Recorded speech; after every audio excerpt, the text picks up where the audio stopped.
Hormuz കടലിടുക്കിന് സമീപം അമേരിക്കയുടെ അത്യാധുനിക അപ്പാച്ചെ ഹെലികോപ്റ്റർ തകർന്നു വീണ സംഭവത്തിന് പിന്നിലെ ഞെട്ടിക്കുന്ന വിവരങ്ങൾ പുറത്തു വന്നതോടെ പശ്ചിമേഷ്യൻ മേഖല വീണ്ടും യുദ്ധഭീതിയുടെ നിഴലിലായിരിക്കുകയാണ്.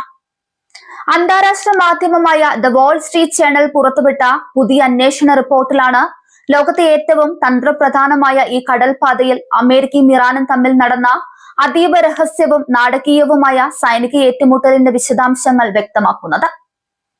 ഇതുവരെ ലോകത്തോട് വെളിപ്പെടുത്താതിരുന്ന ഒരു രഹസ്യ സൈനിക ദൗത്യത്തിൽ പങ്കെടുത്തുകൊണ്ടിരിക്കെയാണ് അമേരിക്കൻ നാവികസേനയുടെ അഭിമാനമായ അപ്പാച്ചെ ഹെലികോപ്റ്ററിന് നേരെ ആക്രമണമുണ്ടായത്. ഇറാന്റെ പക്കലുള്ള അത്യാധുനിക ഷഹീദ് ഡ്രോൺ ഉപയോഗിച്ചാണ് അമേരിക്കൻ ഹെലികോപ്റ്ററിനെ ഇറാൻ സൈന്യം ലക്ഷ്യമിട്ടത്. അതിവേഗത്തിൽ കുതിച്ചെത്തിയ ഇറാനിയൻ ഡ്രോൺ US അപ്പാച്ചെ ഹെലികോപ്റ്ററിന്റെ കനോപ്പിയിൽ നേരിട്ട് ഇടിച്ചു കയറുകയാണ് ഉണ്ടായത്. അതീവ മാരകമായ ഈ വ്യോമാക്രമണത്തിൽ ഹെലികോപ്റ്റർ പൂർണ്ണമായും തകർന്നെങ്കിലും അതിലുണ്ടായിരുന്ന US പൈലറ്റുമാരും സൈനികരും അത്ഭുതകരമായാണ് രക്ഷപ്പെട്ടത്. ഡ്രോൺ വന്നിടിച്ചതിന് തൊട്ടു പിന്നാലെയുള്ള നിമിഷങ്ങളിൽ ഹെലികോപ്റ്റർ സമുദ്രത്തിലേക്ക് തകർന്നു വീഴുന്നതിന് തൊട്ടു മുൻപ് സൈനികർക്ക് ഇതിൽ നിന്നും പുറത്തേക്ക് ചാടാൻ കഴിഞ്ഞു. മിനിറ്റുകൾക്കകം കോടിക്കണക്കിന് രൂപ വിലമതിക്കുന്ന ഈ അത്യാധുനിക യുദ്ധവിമാനം ഹോർമുസ് കടലിടുക്കിന്റെ ആഴങ്ങളിലേക്ക് മുങ്ങിത്താണു. ഈ ഹെലികോപ്റ്റർ അപകടത്തോടെ പശ്ചിമേഷ്യയിൽ ഡൊണാൾഡ് ട്രംപ് ഭരണകൂടം അതീവ രഹസ്യമായി നടത്തിവന്ന ഒരു വൻ സൈനിക ഓപ്പറേഷന്റെ വിവരങ്ങളാണ് ഇപ്പോൾ പുറത്തു വന്നിരിക്കുന്നത്. ഹോർമുസ് കടലിടുക്കിലൂടെ കടന്നു പോകുന്ന അന്താരാഷ്ട്ര എണ്ണ കപ്പലുകൾക്ക് സുരക്ഷയൊരുക്കാൻ അമേരിക്കൻ യുദ്ധവിമാനങ്ങളും അപ്പാച്ചെ ഹെലികോപ്റ്ററുകളും കാവൽ നിൽക്കുന്ന ഒരു കോവേർട്ട് ഓപ്പറേഷൻ മാസങ്ങളായി അവിടെ നടക്കുന്നുണ്ടായിരുന്നു എന്ന വിവരമാണ് വാൾ സ്ട്രീറ്റ് ജേണൽ തുറന്നു കാട്ടിയത്.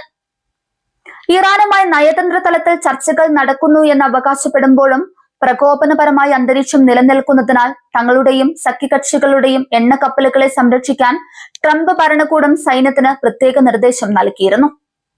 ഇതിന്റെ അടിസ്ഥാനത്തിലാണ് വ്യോമസേനയിലെ യുദ്ധവിമാനങ്ങളും നാവികസേനയുടെ അപ്പാച്ചെ ഹെലികോപ്റ്ററുകളും കടലിടുക്കിലൂടെയുള്ള എല്ലാ വാണിജ്യ കപ്പലുകളെയും നിരന്തരമായി എസ്കോർട്ട് ചെയ്തിരുന്നത്. ലോകത്തെ മൊത്തം എണ്ണ വിപണിയുടെ ഗതി നിയന്ത്രിക്കുന്ന ദശലക്ഷക്കണക്കിന് ബാരൽ അസംസ്കൃത എണ്ണയും നൂറുകണക്കിന് വാണിജ്യ കപ്പലുകളുമാണ് പ്രതിദിനം ഈ തന്ത്രപ്രധാനമായ സമുദ്ര ഇടനാഴിയിലൂടെ കടന്നു പോകുന്നത്.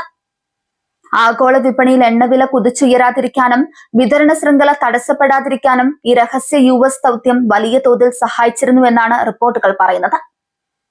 എന്നാൽ ഇറാന്റെ ആക്രമണം ഈ സുരക്ഷാ വലയത്തെയാണ് ഇപ്പോൾ ഭേദിച്ചിരിക്കുന്നത്. അമേരിക്കയുടെ അതീവ സുരക്ഷിതമെന്ന് കരുതപ്പെടുന്ന വ്യോമ പ്രതിരോധ സംവിധാനങ്ങളെ പോലും വെട്ടിച്ച് ഇറാന്റെ ഷഹീദ് ഡ്രോണുകൾക്ക് അപ്പാച്ചെ ഹെലികോപ്റ്ററിനെ നേരിട്ട് ആക്രമിക്കാൻ കഴിഞ്ഞുവെന്നത് പെന്റഗണിനെ വൻ പ്രതിസന്ധിയിലാക്കിയിട്ടുണ്ട്. ഇറാന്റെ ഡ്രോൺ സാങ്കേതിക വിദ്യ അമേരിക്കൻ യുദ്ധവിമാനങ്ങൾക്ക് എത്രത്തോളം ഭീഷണിയാണെന്ന് തെളിയിക്കുന്നതാണ് ഈ സംഭവം. ഇത് അമേരിക്കൻ സൈന്യത്തിന്റെ ആത്മവിശ്വാസത്തിന് കനത്ത പ്രഹരമേൽപ്പിച്ചു.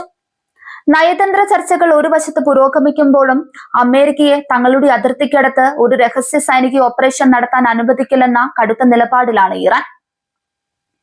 അമേരിക്കയുടെ ഈ സൈനിക സാന്നിധ്യത്തെ തങ്ങളുടെ പരമാധികാരത്തിന് മേലുള്ള കടന്നുകയറ്റമായിട്ടാണ് ടെഹ്റാൻ കാണുന്നത്. അതിനുള്ള കൃത്യമായ മറുപടിയാണ് ഡ്രോൺ ആക്രമണത്തിലൂടെ അവർ നൽകിയതെന്നാണ് ഭൗമരാഷ്ട്രീയ നിരീക്ഷകരുടെ വിലയിരുത്തൽ. ഈ പുതിയ സംഭവ വികാസം വാഷിംഗ്ടണിൽ വലിയ രാഷ്ട്രീയ കൊടുങ്കാറ്റിനാണ് തിരികൊളുത്തിയിരിക്കുന്നത്. ഇറാന്റെ ഭാഗത്തു നിന്ന് ഇത്രയും മാരകമായ ഒരു സൈനിക നീക്കം ഉണ്ടായിട്ടും എന്തുകൊണ്ടാണ് ട്രംപ് ഭരണകൂടം ഈ വിവരം ജനങ്ങളിൽ നിന്നും മാധ്യമങ്ങളിൽ നിന്നും മറച്ചുവെക്കാൻ ശ്രമിച്ചതെന്ന ചോദ്യം ശക്തമായി ഉയരുന്നുണ്ട്. ഇറാന്റെ ശക്തിയെ ഭയപ്പെടുന്നത് കൊണ്ടാണോ അതോ സ്വന്തം പരാജയം ഒളിച്ചു വെക്കാനാണോ ഈ ഒളിച്ചുകളി എന്നാണ് പ്രതിപക്ഷം ചോദിക്കുന്നത്.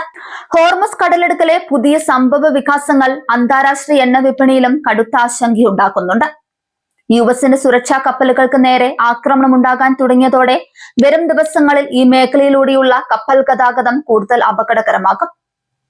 ഇൻഷുറൻസ് നിരക്കുകൾ വർദ്ധിക്കുന്നതും കപ്പലുകൾ റൂട്ട് മാറ്റുന്നതും ലോകമെമ്പാടും ഇന്ധനവില വർധനവിന് കാരണമായേക്കാം. അമേരിക്കൻ ഹെലികോപ്റ്ററുകൾ തകർത്ത ഇറാന്റെ നടപടിയോട് പ്രസിഡന്റ് ഡൊണാൾഡ് ട്രംപ് എങ്ങനെ പ്രതികരിക്കുമെന്നാണ് ലോകം ഇപ്പോൾ ഉറ്റുനോക്കുന്നത്. തന്റെ രഹസ്യ ഓപ്പറേഷൻ പരസ്യമായ സാഹചര്യത്തിലും സൈന്യത്തിന് നേരിട്ട തിരിച്ചടിയുടെ പശ്ചാത്തലത്തിലും ഇറാനെതിരെ ശക്തമായ സൈനിക നടപടിക്ക് ട്രംപ് മുതിരുമോ അതോ നയതന്ത്ര ചർച്ചകളുമായി മുന്നോട്ടു പോകുമോ എന്നത് നിർണായകമാണ്. ഈ ആക്രമണത്തോടെ പശ്ചിമേഷ്യയിലെ സൈനിക സന്തുലിതാവസ്ഥ പൂർണ്ണമായി മാറിയിരിക്കുകയാണ്. അമേരിക്കയുടെ അത്യാധുനിക പ്രതിരോധ സംവിധാനങ്ങളെ തകർക്കാൻ തങ്ങൾക്ക് ശേഷിയുണ്ടെന്ന് ഇറാൻ തെളിയിച്ചു കഴിഞ്ഞു. ഇത് മേഖലയിലെ മറ്റ് തീവ്രവാദ ഗ്രൂപ്പുകൾക്കും അമേരിക്കൻ വിരുദ്ധ ശക്തികൾക്കും കൂടുതൽ ആത്മവിശ്വാസം നൽകാൻ ഇടയാക്കുമെന്ന ആശങ്കയും ഉയരുന്നുണ്ട്. ഹോർമസ് കടലിടുക്കിൽ വെച്ച് തങ്ങളുടെ അപ്പാച്ചെ ഹെലികോപ്റ്റർ തകർന്ന വാർത്ത അമേരിക്കൻ നാവികസേനയ്ക്കും വലിയൊരു തിരിച്ചടിയാണ്. വരും ദിവസങ്ങളിൽ ഈ മേഖലയിലെ തങ്ങളുടെ രഹസ്യ ദൗത്യങ്ങളുടെ സ്വഭാവം മാറ്റാൻ അമേരിക്ക നിർബന്ധിതരാകും. കൂടുതൽ ശക്തമായ യുദ്ധക്കപ്പലുകളും മിസൈൽ പ്രതിരോധ സംവിധാനങ്ങളും ഹോർമുസിലേക്ക് വിന്യസിക്കാൻ വാഷിംഗ്ടൺ ആലോചിക്കുന്നതായാണ് വിവരം. സമാധാന ചർച്ചകളുടെ പശ്ചാത്തലത്തിലും ഇരു രാജ്യങ്ങളും തമ്മിൽ നിലനിൽക്കുന്ന കടുത്ത അവിശ്വാസമാണ് ഈ സംഭവം കാണിക്കുന്നത്. ഒരു വശത്ത് ഒപ്പുചേർത്താൻ ഒരുങ്ങുന്ന സമാധാന കരാറും മറുവശത്ത് സമുദ്രത്തിൽ നടക്കുന്ന രക്തരൂക്ഷിതമായ ഏറ്റുമുട്ടലുകളും പശ്ചിമേഷ്യയിലെ രാഷ്ട്രീയം എത്രത്തോളം സങ്കീർണമാണെന്ന് വീണ്ടും അടിവരയിടുന്നു. വരും മണിക്കൂറുകളിൽ പെന്റഗണിന്റെ ഭാഗത്തു നിന്നുണ്ടാകുന്ന ഔദ്യോഗിക പ്രതികരണങ്ങൾക്കായി കാത്തിരിക്കുകയാണ് അന്താരാഷ്ട്ര സമൂഹം.